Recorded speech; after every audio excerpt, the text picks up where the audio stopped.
So there's this one argument, well, it's not really an argument, but particularly unreasonable people keep bringing it up as if it's an argument, and I'm still trying to figure out how exactly to attack that non-argument.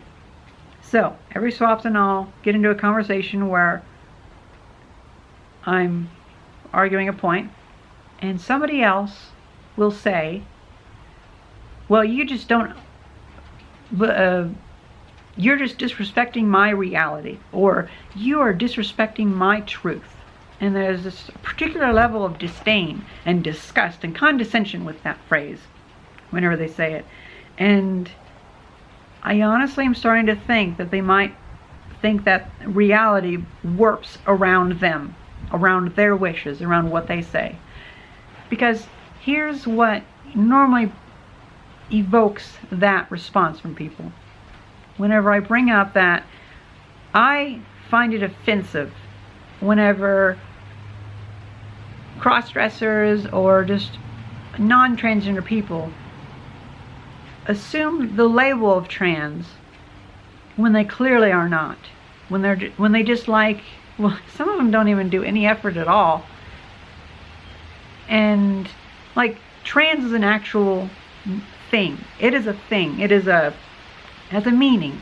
It has a definition.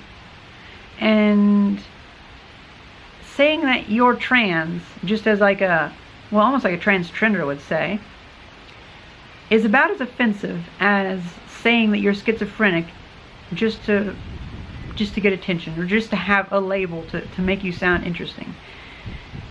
I worry that that's actually what happens sometimes, is people just assume the label of trans because they want to. Well, someone shouldn't want to be considered trans.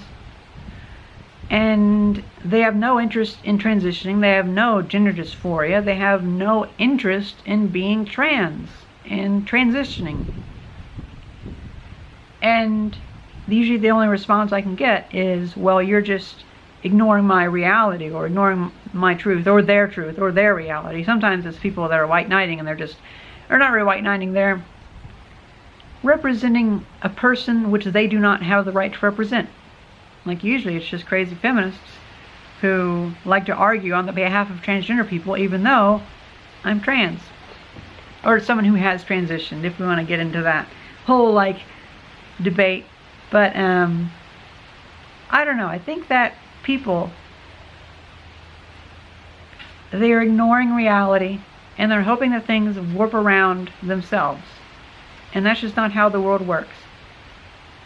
I cannot say, like, by their logic, I could say that I'm green-skinned. But it doesn't make it true.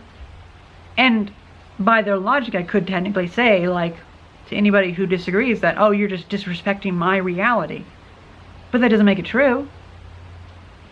I don't think that a lot of these people who are particularly unreasonable understand how facts and evidence and logic works. And I think that might be one of the reasons why I find it so difficult to understand their argument. Because in order to actually disagree with them, you first have to understand where they're coming from and understand their thought process. So then you can realize, like, oh, there's the mistake. It's the same thing with troubleshooting anything. You have to understand, like, either you work from one end or you work from the other, but then somewhere you realize, okay, something's funky here, and you poke around a little bit, and you realize, oh, this part is broken, and it's not working how it should. And a lot of times, whenever there's a faulty argument, well, from my experience, it just seems like there's some honest mistake, like, oh, they thought that something didn't work right, or whatever. Like oh, someone might have thought that a lithium cell charged to 1 volt instead of 4.2 volts, and so obviously that was a small mistake. And whenever they thought about everything else, they thought they needed more batteries than they actually needed.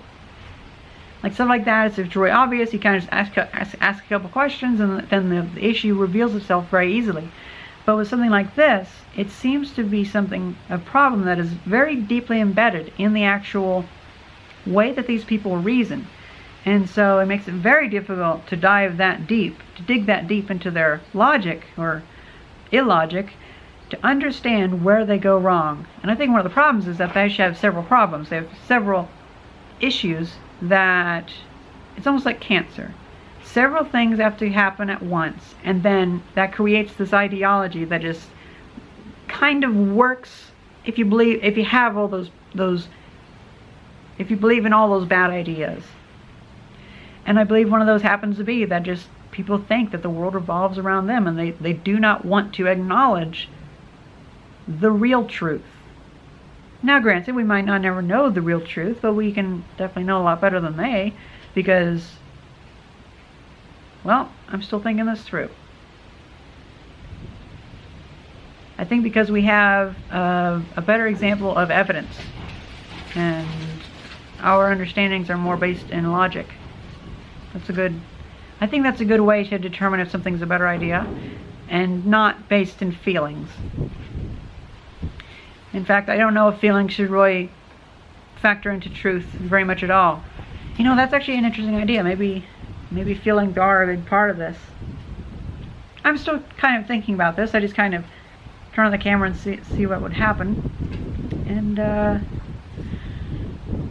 I figure I'll probably think on this for another, like, I don't know, 6 months, a year, who knows, and possibly then actually write out like a note and like figure out what exactly I want to say, and I'll have a better understanding. But yeah, this is the first part of this idea, I think, where one thing that I hate about the LGBT community that I see is that people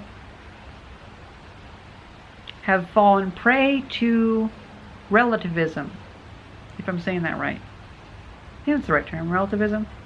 It's relative to them.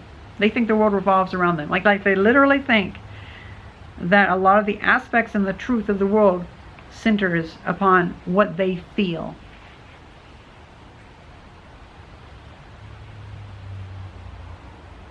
I feel, therefore I'm right. I think I heard that somewhere. And that really sums up the problem.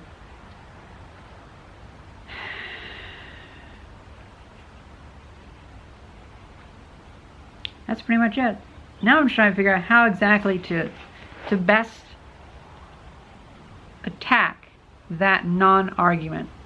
So, whenever somebody says in an argument, thinking it's like their best argument, they say like, oh, you are attacking their reality, you are attacking my reality, you are attacking their truth, you are disrespecting my truth. How best to respond to that? Because we need to understand how they think, but it's very difficult to go that dumb. I hate to say it, but it is. It's very difficult to go that dumb and to understand why exactly they think the way they do. And if we can't do that, then we can't convince them to not think the way they do.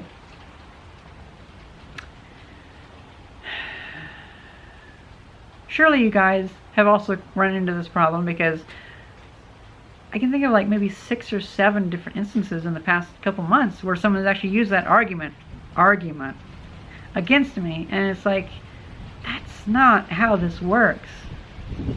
It's almost like we're slipping back into the Middle Ages, where feelings and